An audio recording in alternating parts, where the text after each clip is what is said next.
everyone. Welcome to your TSN English class. This is your chapter number 1, the last lesson from your book Flamingo. And today we'll start with our fourth part of our chapter, that is from page number 7. So come to page number 7 class. So today we'll start our chapter from this paragraph here. So before starting with this paragraph, I would like to tell you some previous gist of the chapter. That is, Mr. Hamel, the French teacher, he is explaining the importance of French language and explaining some previous incidents जो लोग वहाँ बैठे थे, जो students, जो mayor, जो post master, जो लोग वहाँ बैठे थे, वो उस लैंग्वेज की इम्पॉर्टेंस को समझें कि वो कितनी इम्पॉर्टेंट थी। और जब उनके पास टाइम था उस लैंग्वेज को लर्न करने का, when they have plenty of time to learn that language, at that time they won't pay attention on it, and now today is the last day of their language or to learn this language. And here Mr. Hamel explains that this French language is the most beautiful language in the world, the clearest, the most logical, that we must guard it among us and never forget it. So here Mr. Hamel trying to say that कि ये जो French language है इसको हमें भूलना नहीं चाहिए।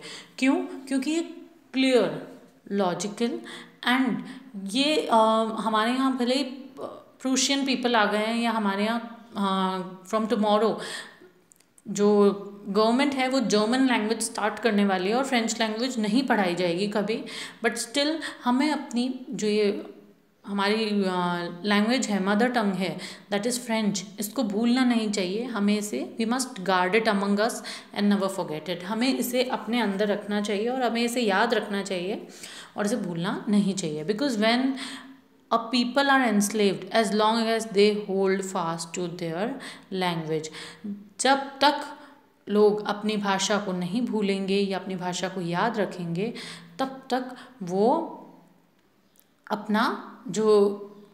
अपनी जो हम क्या कहते हैं उसे फाउंडेशन को याद रखेंगे। It is as if they had the key to their prison, और ये ही आपकी जो प्रिजन है या आपके लिए अब जो ये नए रूल्स रेगुलेशन है, नई गवर्नमेंट आ रही है, आपके लिए उसकी चाबी है। Then he opened grammar and read us our lesson, I was amazed to see how well I understood it. और फ्रेंड्स, जो बच्चा है वो कह रहा है कि पहले मुझे ये भाषा समझ नहीं आई, लेकिन आज मैं खुद आश्चर्यचकित हूँ, I am amazed, I am surprised कि आज मुझे कैसे ये भाषा इतने अच्छे से समझ आ रही है। All he said seemed so easy. I think too that I had never listened so carefully and that he had never explained everything with so much patience. So friends, जो बच्चा है वो दोनों ही बातें यहाँ पे कह रहा है कि उसे आज ऐसा लग रहा है कि ना तो उसने कभी इतना पेशेंसली या इतना ध्यान से इस भाषा पे को सुना नहीं, और ना ही कभी मिस्टर हैमल ने इतना धैर्यपूर्वक या इतना पेशेंस से इतना अच्छे से समझाया नहीं। It seemed almost as if the poor man wanted to give us all he knew before going away. और उसे ऐसा समझ में आ रहा था फ्रेंड्स को, जैसे आज मिस्टर हैमल के पास इस भाषा को लेकर या इस फ्रेंच लैंग्वेज को लेकर जितना भी उनके पास ज्ञान है वो आज सब ही हमें देना चाहते हैं, ताकि आगे उनके पास कोई ऐसा मौका नहीं है उस भाषा को सिखाने का। And to put it into all into our heads at one stroke, और वो एक ही दिन में सब कुछ जो उनके पास जितना भी ज्ञान है रिगार्डिंग दिस लैंग्वेज वो आज ही हमें सब कुछ डिलीवर करना चाहते हैं। After the grammar we had lesson in writing that day, M Hamel had new copies for us. और ग्रामर लेसन के बाद उन्होंने राइटिंग के लेसन दिए, जिसके लिए मिस्टर हैमल ने उन्हें कुछ न्यू कॉपीज़ दी, written in a beautiful round hand Friends, Azaks, they looked like little flags floating everywhere in the schoolroom, hung from the road at the top of our desk. और उसके बाद mister हैमल ने उनको कुछ beautiful round handed कुछ French भाषा में और वैसे लिखे हुए उनको फ्लैग्स दिए, जो कि सब जगह स्कूल रूम्स में सब जगह लगे हुए थे। और उनके ऊपर रॉड्स के ऊपर लगे हुए थे उनकी डेस्क के ऊपर। You ought to have seen how everyone set to work and how quiet it was. अब वो देख के थोड़ा सा सरप्राइज था कि किस तरह सब वर्क कर रहे हैं और सब जगह शांति फैली हुई है। The only sound was scratching of pens over the paper. केवल एक ही साउंड सामने आ रहा था कि वो पेपर पे जो पेन से लिखने का जो साउंड होता है that is called the scratching sound, वो समझ में आ रहा था। Once some beetles flew in but nobody paid any attention to them. कुछ बीटल्स भी वहाँ आ रहे थे, उड़ रहे थे, बट कोई उन पर ध्यान नहीं दे रहा था। Not even the littlest one who worked right on tracing their fish hooks as if that was French too।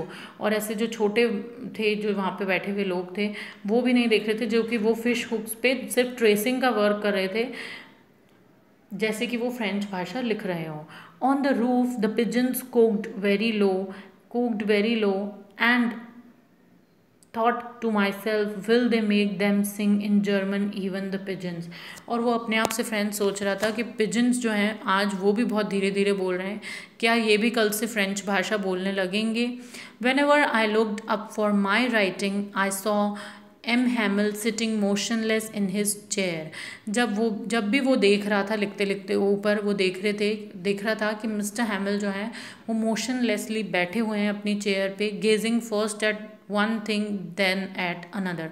एक चीज़ को देखते फिर दूसरी चीज़ को देखते, as if he wanted to fix in his mind just how everything looked in that little school room.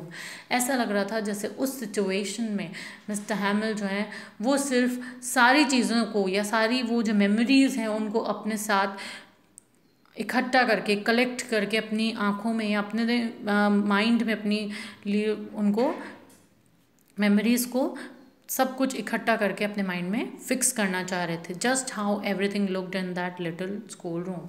जो स्कूल के उस छोटे से रूम में हो रहा था मिस्टर फ्रेंड्स वो सारी यादें कलेक्ट करना चाहते थे। Fancy for 40 years he had been there in the same place with his garden outside the window. 40 साल तक मिस्टर हैमिल ने अपनी सर्विसेज दी हैं स्कूल को, और वो 40 साल तक इस गार्डन उनकी विंडो से जो गार्डन दिखता था and his class in front of him, और जो उनकी क्लास थी उस गार्डन के पास में वो देखते थे किस तरह मिस्टर हैमिल जो हैं वो सब कुछ करते थे।